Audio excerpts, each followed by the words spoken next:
На очередном заседании Политсовета ингушские единороссы подводят итоги работы за первое полугодие 2019 года. На повестке дня 5 основных вопросов, в числе которых определение уполномоченных представителей партии, которые будут ответственны за кандидатов в депутаты местного самоуправления на предстоящих выборах. Сегодня назначаем уполномоченных представителей партии «Единая Россия», которые будут ответственны за сдачу документов, кандидатур, которые были выдвинуты конференцией партии «Единая Россия» 29 июня. И в соответствии уже после всех заверений, всех процедур избирательные комиссии муниципальных образований уже будут регистрировать их кандидатами в депутаты на предстоящие выборы. Первый квартал 2019 года позади, а значит, можно пожинать плоды партийной деятельности. Безопасные и качественные автомобильные дороги являются приоритетной в республике федеральной программой. В рамках ее реализации за первый квартал текущего года единороссами проведено более 30 мероприятий. Обустройство дорог 6, рейдовые мероприятия совместно с органами ГИБДД 11, роздано светоотражающих лент 320 штук, проведено два анкетирования водителей.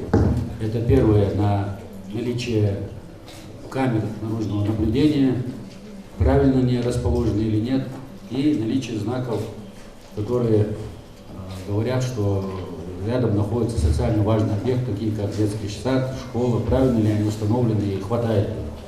Говорили на встрече и о графике приема граждан депутатами Народного собрания республики в общественной приемной председателя правительства России Дмитрия Медведева. Как сообщил Мустафа Цуров, за отчетный период в приемную поступило сотни обращений. Ответ положительный, всего 289. На письменное обращение 94, на личном приеме 195. Ответ консультации 82, на письменное обращение 22, на личном приеме 60. Переадресовано 15, 5 письменных обращений, на личный прием 10 человек. Отрицательный ответ получили 2 человека. Основные вопросы – это земельный, трудоустройство, материальная помощь. Партия еще в 2018-м запустила проект «Чистая страна». За это время проведен большой объем экологических работ. Этот год запомнился очередной 3-й победой экологов республики в крупнейшей акции страны «Вода России». 3 года подряд республика занимает первое место. Это как раз показатель того, насколько удалось заинтересовать население наше, и насколько с каждым годом больше откликается население. Лидирующие позиции также по всем экологическим мероприятиям. «Зеленая весна», «Зеленая Россия». Уже 2-й год подряд республика в официальном докладе Министерства природных ресурсов России обозначается как субъект, оказывающий наименьший экологический вред в стране. Это самый экологически чистый субъект, значит. Наша республика, по данным Минприроды, является регионом-лидером эффективной территориальной политики, реформирования системы ТКО. Это самая масштабная реформа, которая на сегодня проводится по всей стране. Еще один проект «Культура малой Родины» направлен на развитие культурной сферы, благодаря чему удалось закупить необходимое оборудование для театров и домов культуры. Были выделены субсидии, в том числе на поддержку творческой деятельности муниципальных театров в населенных пунктах, численность населения до 300 тысяч человек, на сумму 23 миллиона. На поддержку творческой деятельности, техническое оснащение детских и кукольных театров на сумму 11 миллионов 748 тысяч рублей.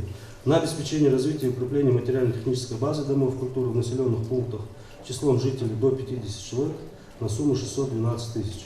Заслушав доклады, секретарь Ингушского регионального отделения партии Зелимхан Невлоев поблагодарил единороссов за хорошие показатели проделанной работы. На совместном заседании Высшего совета и Генерального совета партии,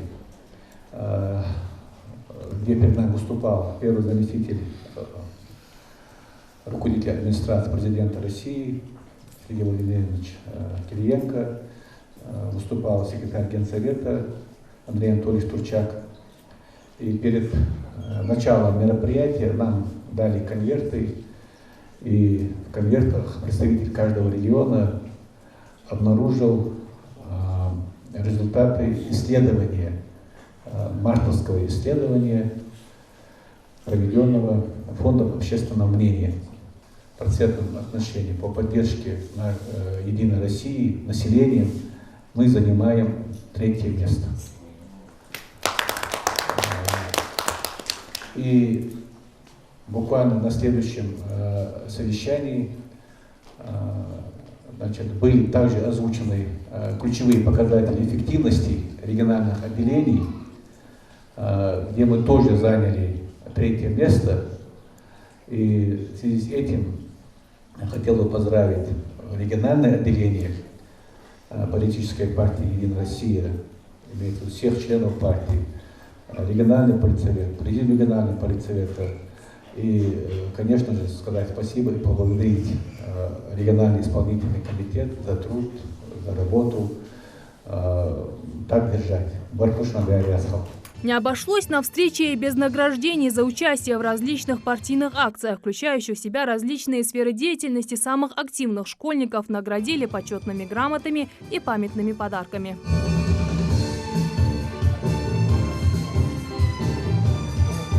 За пропаганду правильного питания в рамках акции «Сделаем вместе» обладательницей почетной грамоты стала и Тандила Пугоева. Мы сделали все, что могли, все возможное, чтобы наши школьники, обучающиеся нашей школы, все-таки имели правильное представление о питании. Проводили разные интерактивные уроки. В начальных классах это «Я то, что я ем». В средней школе это секреты правильного питания. Также мы не обошли стороной наше взрослое население. Устроили на территории нашей школы для них флешмоб, который мы раздавали им фрукты и памятки о ПДД. И также я думаю, что мы все-таки достигли цель. Сейчас нам только что вручили наши награды, стали все-таки победителями. И я думаю, каждый человек должен стремиться соблюдать правильное питание. Итог заседания стал не менее приятным в связи с назначением бывшего депутата Народного собрания Зарема Ильянова министром здравоохранения. Партийцами была представлена кандидатура Харуна Саутиева на этот вакантный мандат. Жаргат Хулухоева, Марбек Мержоев, Новости 24.